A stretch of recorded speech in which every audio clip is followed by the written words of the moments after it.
OBD de trouble code description technique circuit du capteur de température de l'air ambiant faible. Qu'est-ce que cela signifie?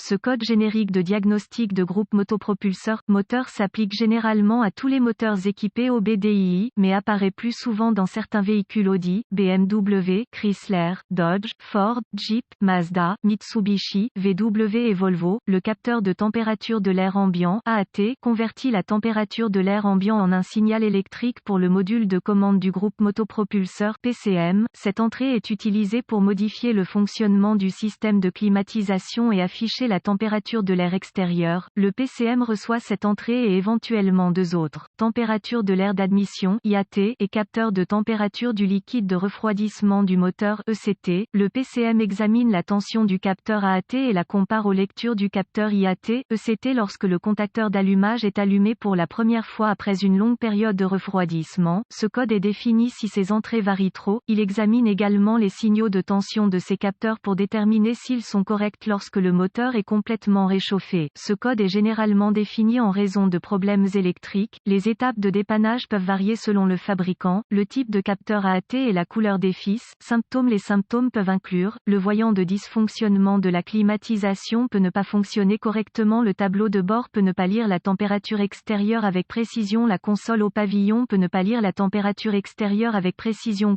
Les causes potentielles d'un code de panne P0072 peuvent inclure: capteur ouvert dans le circuit de masse du capteur AAT défectueux, PCM en panne. Peu probable solution possible. Un bon point de départ est toujours de vérifier les bulletins de service technique TSB pour votre véhicule particulier. Votre problème peut être un problème connu avec un correctif connu publié par le fabricant et peut vous faire économiser du temps et de l'argent lors du diagnostic. Ensuite, localisez le capteur AAT sur votre véhicule particulier. Ce capteur se trouve généralement devant le radiateur derrière la grille ou la zone du pare-choc avant. Une fois localisé, inspectez visuellement les connecteurs et le câblage, recherchez les éraflures, les frottements, les fils dénudés, les brûlures ou le plastique fondu. Séparez les connecteurs et inspectez soigneusement les bornes, les parties métalliques, à l'intérieur des connecteurs. Voyez s'ils ont l'air brûlés ou ont une teinte verte indiquant la corrosion. Utilisez un nettoyant pour contacts électriques et une brosse à poils en plastique si le nettoyage des bornes est nécessaire. Laissez sécher et appliquer de la graisse électrique là où les bornes entrent en contact. La défaillance la plus courante est les connexions, avec un capteur défaillant une seconde près en raison de son environnement défavorable. Lors de la vérification des connexions, vous pouvez tester le capteur avec un voltmètre numérique DVOM, contact coupé, déconnecter le capteur et connecter le fil rouge positif du DVOM à un poste du capteur et le fil noir négatif du DVOM à l'autre poste. Déterminer la température du capteur. Quelle est la température extérieure? À la résistance sur le graphique, il s'agit de la résistance en ohms que votre DVOM devrait afficher, soit 0 ohm ou une résistance infinie, généralement indiquée par les lettres OL, indique un capteur défaillant. Si vous disposez d'un outil d'analyse, supprimez les codes de diagnostic de la mémoire et voyez si ce code revient. Si ce n'est pas le cas, les connexions étaient probablement votre problème. Si le code P0072 revient, nous devrons tester le capteur AAT et ses circuits associés. En règle générale, il y a deux fils au capteur AAT. Contact coupé, déconnectez le faisceau allant au capteur AAT, mettez le contact, avec un outil d'analyse accédant aux données PCM, à condition que le module reçoive l'entrée du capteur AAT. Le module recevant l'entrée du capteur AAT peut être le module de commande de climatisation, le module électronique générique ou un autre module vers l'avant du véhicule qui peut envoyer les données du capteur AAT sur un réseau de bus. Lisez la température ou la tension du capteur AAT. Il doit indiquer 5 volts ou autre chose que la température de l'air ambiant, très basse température, en degrés. Ensuite, coupez le contact, mettez un cavalier entre les deux bornes à l'intérieur du connecteur de faisceau allant vers le capteur AAT, puis mettez le contact. Il devrait lire près de 0 volts ou autre chose que la température de l'air ambiant, température très élevée, en degrés.